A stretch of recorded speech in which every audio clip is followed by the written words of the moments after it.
अपने घमंड को जरा काबू में रखें। ये बात शाहिद अफरीदी ने चैंपियंस ट्रॉफी वाला जो कंट्रोवर्सी चल रही है उसके ऊपर बोलते हुए, मतलब बिना इंडिया का नाम लिए इनडायरेक्टली निशाना साधा है। भाई चैंपियंस ट्रॉफी को लेकर इंडिया और पाकिस्तान के बीच इस वक्त एक वो रस्सी खिंचाव होता है ना, वो चल रहा है। बीसीसीआई की मनाही के बाद से ही पाकिस्तान क्रिकेटर काफी भड़के हुए हैं और लगातार एक के बाद एक स्टेटमेंट्स आ रहे हैं। अब इस विवाद में दिग्गज क्रिकेटर शाहिद अफरीदी भी कूद पड़े हैं। उन्होंने इंडिया का नाम लिए बिना ही एक निशाना साधने की कोशिश की है।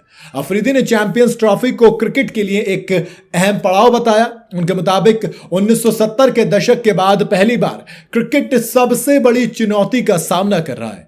वहीं उन्होंने बीसीसीआई का नाम लिए बिना घमंड को काबू में रखने की बात कही। अफरीदी से पहले बासित अली और राशिद लतीफ समेत कई पाकिस्तानी क्रिकेटर भी अपनी राय इस बारे में रख चुके हैं। शाहिद अफरीदी ने सलाह देते हुए कहा कि क्रिकेट एक अहम मोड़ पर खड़ा है और शायद 1970 के बाद सबसे बड़ी चुनौती का सामना कर रहा है। यही वक्त है कि हम अपने आपसी मतभेद को भूलकर खेल के लिए एक हो जाएं। अगर ओलंपिक की खातिर हम अपने बंटवारे को भूलकर एक साथ आ सकते हैं तो यही काम क्रिकेट और चैंपियंस ट्रॉफी के लिए क्यों नहीं किया जा सकता। वो सिर्फ सलाह देने तक नहीं रुके, उन्होंने आगे इंडिया का नाम लिए बिना ही निशाना साधा और कहा कि इस खेल के संरक्षक के तौर पर हमारी जिम्मेदारी है कि अपने घमंड को काबू में रखें और क्रिकेट के डेवलपमेंट पर फोकस करें। बात क्या है? करीब 28 साल के बाद पाकिस्तान किसी आईसीसी टूर्नामेंट की मेजबानी करने वाला है।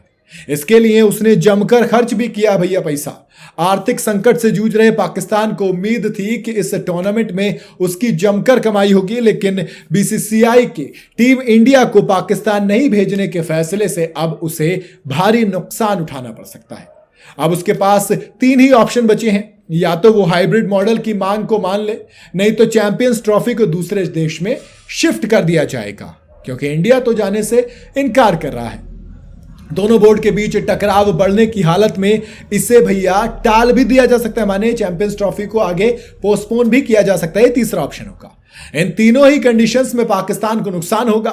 इससे पाकिस्तान क्रिकेट बोर्ड को मिलने वाली $65 मिलियन यानी करीब 548 रुपए की फीस में कटौती होगी। और अगर चैंपियंस ट्रॉफी को दूसरे देश में शिफ्ट किया गया या फिर कैंसिल किया गया तो फीस नहीं मिलने के साथ स्टेडियम पे हुआ खर्च वो भैया माइनस में हो जाएगा। मतलब एक तो करेला था ही कड़वा, ऊपर से नीम पर चढ़ गया। पाकिस्तान क्रिकेट वाकई में तैयारियां खूब जोर शोर से कर रहा है। वो दलील दे रहा है कि जब बाकी सारी टीम जैसे कि ऑस्ट्रेलिया, न्यूजीलैंड, इंग्लैंड ये सब पाकिस्तान आ सकते हैं क्रिकेट खेलने के लिए, तो फिर इंडिया क्यों नहीं? क्योंकि आपका इनके साथ अलग रिलेशन है और हमारे साथ अलग रिलेशन है। और जैसे कांड आपने हमारे साथ किए वो इनके साथ किए हो तो शायद एक भी नहीं आता। हमने तो फिर भी उसके बाद में कई सारी चीजें हुई। अटल बिहारी वाजपेयी ने जो बस चलाई, मतलब 50 चीजें ऐसी जो हमने की बाद में। तो सोचो अगर आपने इनके साथ ये चीजें की होती ना, शायद आना तो दूर की बात, आपका शायद हिसाब किताब भी बदल गया होता। तो पॉलिटिकल टेंशन्स को असाइड रखना, क्रिकेट को शुरू करना, ये हम कई बार कर चुके। लेकिन दिक्कत क्या है, आप लोग ना पीठ में छुरा घोंपने वाला काम करते हो। हम एक तरफ हाथ बढ़ाते हो, दूसरी तरफ तुम पीछे से हाथ पर वार करते हो। तो कहां तक इन चीजों की बात हो? पहले अपने गिरेबान में झांको और देखो कि घमंड किसको है, कौन पीछे से धोखा देता है। और अब की बात नहीं कर रहा, 1947 में कश्मीर पर जब अटैक किया था, आजादी मिलते ही किसने किया था? जब 1962 में इंडिया चाइना की वॉर हुई, जब इंडिया कई फ्रंट पे बैकफुट पर रहा था, तब मौका देखते 1965 की जंग किसने शुरू की थी? तो आप खुद का यार अपना इतिहास देखो ना पहले। अगर आप उन चीजों को थोड़ा सा हिसाब लगाओगे तो फिर सही हो जाएगा।